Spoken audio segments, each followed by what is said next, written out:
você vai querer ver. Pode ser o PDF ou o PowerPoint, tanto faz. PDF eu consigo passar por aqui? Bom, muito boa tarde, obrigado pelo convite. Meu nome é Frank Alarcon, eu sou biólogo do Instituto Luiz Amel e também porta-voz do Partido Animais, movimento que pretende ser um partido animalista, o primeiro da América Latina, e que está engajado em várias questões relacionadas à causa animal. Eu vou num caminho muito similar à da deputada, o de apresentar um histórico. No entanto, o histórico que vou apresentar é um pouco anterior do ponto de partida do qual a deputada Regina Becker começou. Eu me dei o trabalho de resgatar a página do Pampa Safari de 2006. Nessa página do Pampa Safari de 2006, diferente da página atual ou dos anos seguintes, nós temos um breve histórico do que é o Pampa Safari. Foi fundado no dia 7 de julho de 77 pela família Febernat. E logo no final da página, o que se coloca é que o parque ele se anuncia como sendo um empreendimento que busca educar e conscientizar ecologicamente a população do município, ou enfim, aqueles que visitam. Mas percebam que no canto esquerdo, logo embaixo de Pampa Safari, temos uma propaganda chamada Supermercados Febernat, o super dos importados. Naturalmente, essa propaganda ela ainda existe nas versões posteriores dessa página e logo vamos entender melhor por quê. Aqui temos um flyer também deste empreendimento, um flyer antigo. Esse flyer é da começo dos anos 2000, naturalmente claramente voltado para crianças. E aqui no canto esquerdo, destacado com uma seta em vermelho, diz: o Pampa Safari, fundado em 77 por Lauro Febernat, tem por objetivo a preservação da natureza, a reprodução e estudo das espécies, bem como a educação da comunidade para uma consciência ecológica. Todo o material que eu vou apresentar aqui ele foi obtido através de um processo armazenado dentro do IBAMA, graças à gentil intervenção do gabinete do deputado Ricardo Izar, que nos foi concedido. É um processo com mais de 1.300 páginas, que acumula documentos desde a fundação deste empreendimento até a atual situação. Percebam que eu fiz questão de destacar que o empreendimento ele sempre se vendeu enquanto empreendimento de cunho ecológico, ambientalista. Pois então eu peço que a partir de agora todos vocês ignorem isso, porque este empreendimento nunca teve esse tipo de viés. A partir de agora, em qualquer veículo de imprensa, em qualquer manifestação dos procuradores ou dos donos desse empreendimento, se vocês ouvirem a palavra ecologia, educação ambiental ou qualquer coisa que valha, vocês estão sendo ludibriados. Aqui temos a portaria de 76, que efetivamente autoriza a criação do Pampa Safari. E nessa portaria de 76, diz o artigo 1. Na verdade, essa portaria ela foi emitida pelo Instituto Brasileiro de Desenvolvimento Florestal. A essa época não existia ainda o IBAMA. O IBAMA foi criado em 89. Então, em 76, esta portaria resolve, artigo 1º, conceder registro como criadouro artificial com finalidade exclusivamente cultural e científica a Pampa Safari, Parque de Animais Selvagens, com sede e fórum jurídico no município de Gravataí.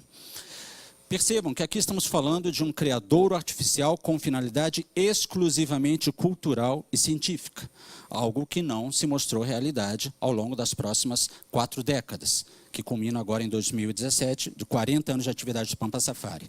Estamos falando aqui de um empreendimento que ocupa uma área bastante significativa. Aqui tem alguns números para que vocês tenham dimensão deste terreno e de como este terreno também é interessante aos proprietários e, obviamente, ao município que o encerra, seja lá qual fim for destinado a este empreendimento uma vez encerrado.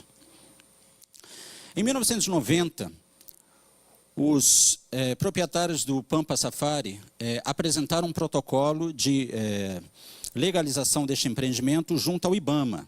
O IBAMA foi criado em 89, então em 90, eles protocolaram um pedido de reconhecimento do Parque de Criação de Animais Selvagens, como apresenta o logo lá em cima, inclusive ele tem uma versão em inglês, a Wild Animals Breed Rank. E uma vez feito esse protocolo em 90, pelo proprietário e diretor Lauro Febernat, diz no parágrafo do início da página: no propósito de procriação de animais, os dados positivos superam os negativos e, por isso, pode ser afirmado que o sucesso nos tem acompanhado, observação confirmada pelo crescimento e aumento populacional do plantel no decorrer destes anos.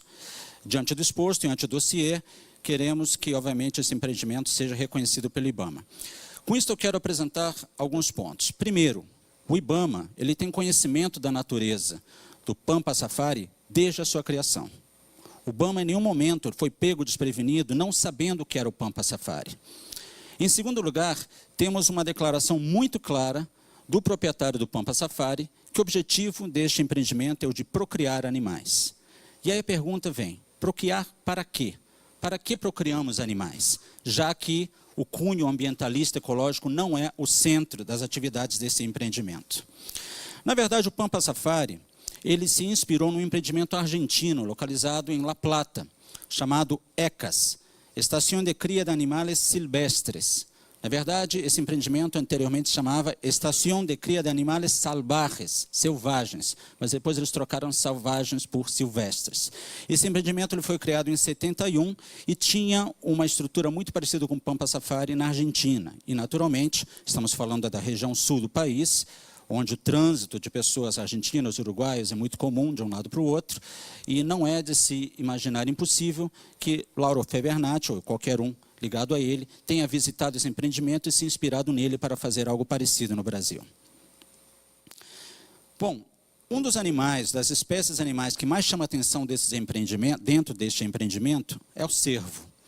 E aqui tem uma matéria do Globo Rural mostrando o grande valor econômico que o cervo tem para a economia de uma cidade, de um município, de um estado, de um país. Nesta matéria do Globo Rural, mostrando as qualidades e os benefícios de serem criados cervos, nós vemos que depois no detalhamento desta matéria de 2013, época em que o Parque Pampa Safari já tinha sido interditado por suspeita de micotuberculose bovina, nós temos uma descrição que a criação mínima recomendada para o começo desse tipo de negócio, de empreendimento, é 2 fêmeas e um macho, onde o custo por animal varia em torno de R$ 3.300 a R$ 3.500. Ou seja, estamos falando aqui de animais que têm um valor muito definido no mercado e não é um valor pequeno. Ao longo dessa matéria, nós vemos que lá embaixo, que para aqueles que se interessam em iniciar um empreendimento, eles podem adquirir esse tipo de animais através de, naturalmente, criadouros.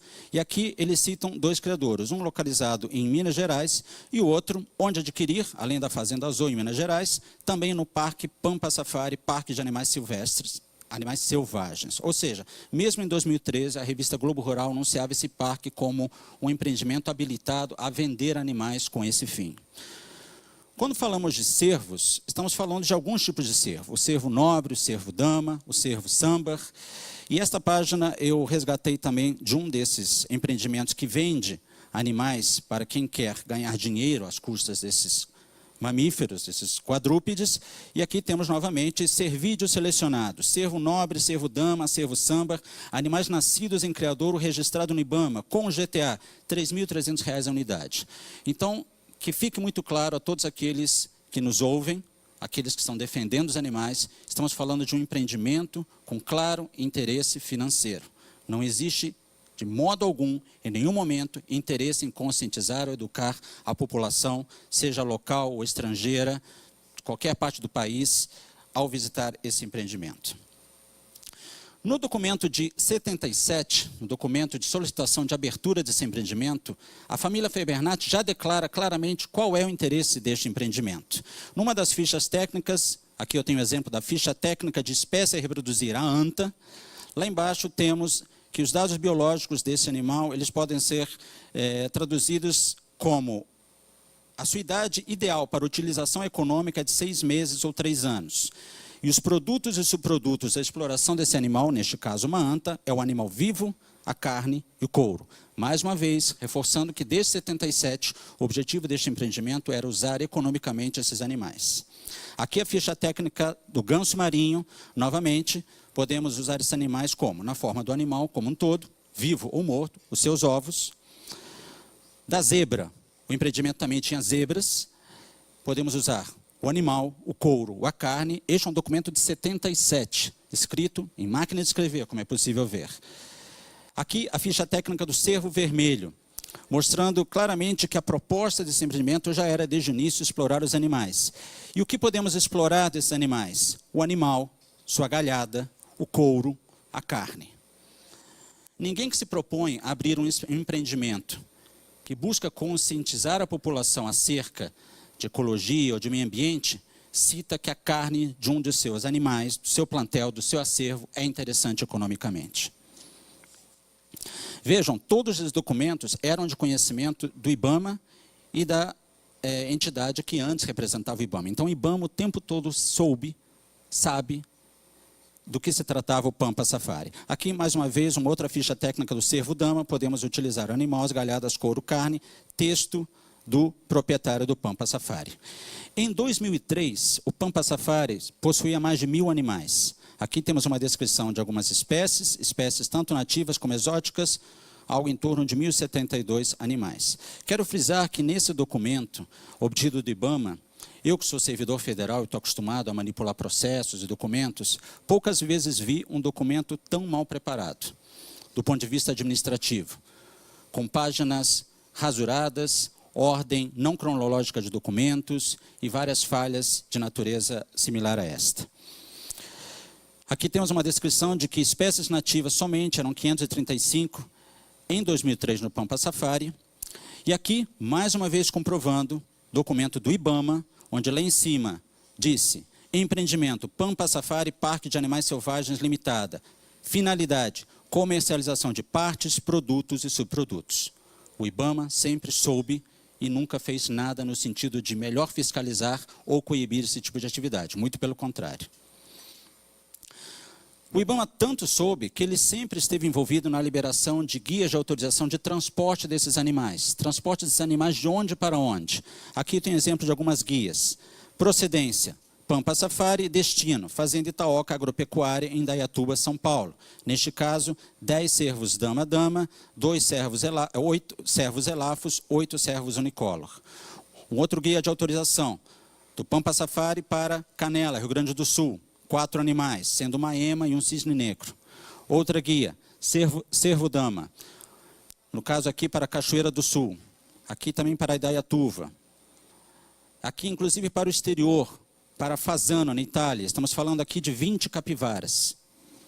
Ou seja, o Pampa Safari sempre teve essa função de produzir animais para vendê-los. No entanto, o Pampa Safari ele acumula um histórico absolutamente controverso de irregularidades. Aqui temos um exemplo em 2000, quando o próprio IBAMA se surpreende pelo fato de terem sido encontradas 53 capivaras mortas, neste caso por escabiose, por sarna. Ora, volto a fazer a pergunta: para que o empreendimento cria animais? Para vendê-los ou para vender as suas partes? E aqui estamos claramente falando de animais doentes em 2000. Em 2006, o próprio IBAMA se surpreende que nos chamou a atenção a alta mortalidade de cervos nobres, capivaras e cisnes negros. Na verdade, se analisarmos o histórico do Pampa Safari, a morte é algo que é comum ao longo desses 40 anos. Inclusive, a causa-morte desses animais sempre foi muito suspeita.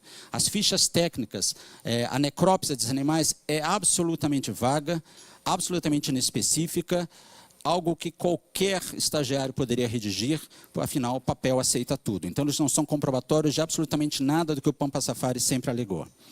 Em 2011, o IBAMA normalmente se surpreende pelo grande número de vendas realizado pelo Jardim Zoológico Pampa Safari, transações que se repetiram nos anos anteriores, porém, não houve nunca nenhuma manifestação do IBAMA em relação às mesmas no processo do zoológico. Novamente, o empreendimento sempre vendeu animais, sem, contudo, comunicar aos órgãos responsáveis.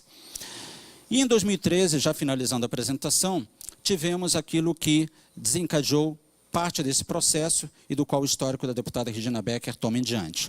Um parecer, em 2013, resultado da denúncia de um ex-funcionário do parque, o veterinário do parque, que acusa que uma série de situações em andamento no parque, em especial relevância a ocorrência de tuberculose disseminada por Mycobacterium bovis, acontecendo especialmente em espécie animal de médio e grande porte, lhamas, antas e cervos. Ou seja, o IBAMA, somente por causa de uma denúncia de um ex-funcionário, é que daí em diante começa a tomar alguma providência.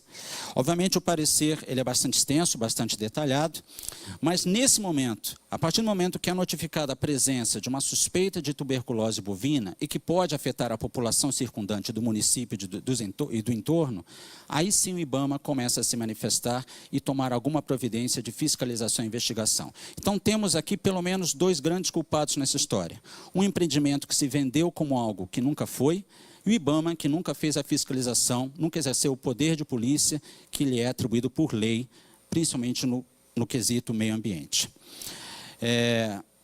Aqui a continuação do parecer, apenas extrair alguns pontos. Eu finalizo aqui com algumas questões muito singelas, mas que naturalmente devem ter surgido na cabeça dos senhores. O Pampa Safari produzia animais com que finalidade? Para vender sua carne ou seus subprodutos ou para vendê-los enquanto animais inteiros? Se eles eram animais vendidos, se o interesse da produção dos animais era vender, comercializar a carne, lembrem-se que os proprietários do Pampa Safari tinham uma rede de supermercados, trabalhavam com importados. Esses animais eram abatidos por quem? Onde foram abatidos? Qual a condição sanitária da carne produzida e extraída desses animais que foram abatidos ao longo de 40 décadas? O público consumidor, aquele que comprou este material, tinha conhecimento da procedência dessa carne? Quem fiscalizou essa carne, ovos, pelos, galhos ou qualquer coisa que tenha saído das instalações do Pampa Safari? Como e onde foi feito o descarte das carcaças desses animais? Apenas para me ater a 3 pontos, e aqui eu finalizo minha apresentação, a história do Pampa Safari incorre em diversas ilegalidades. Para começar, falsidade ideológica, a partir do momento que se vende com uma coisa que ele nunca foi. Ela ludibriou centenas de milhares de pessoas que pagaram ingressos visitando um estabelecimento achando que aquilo era um lugar lúdico, bucólico, onde os animais viviam em paz, quando na verdade eles eram criados exclusivamente para serem abatidos. Lei de crimes ambientais. Pelo menos o artigo 32, 54, 60, 61, 69 e 70 são feridos pelo histórico do Pampa Safari.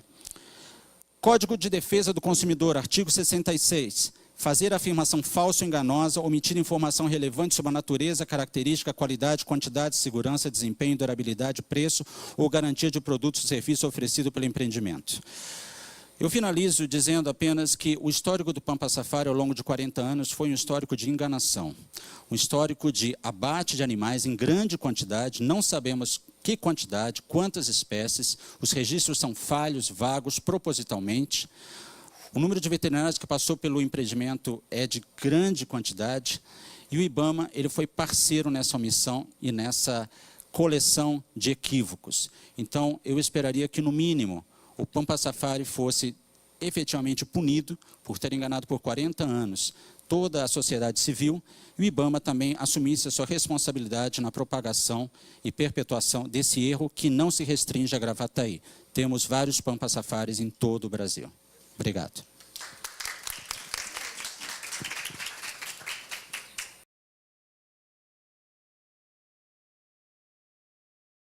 Não se espalhe como pode já ter sido espalhada, né, nos momentos passados.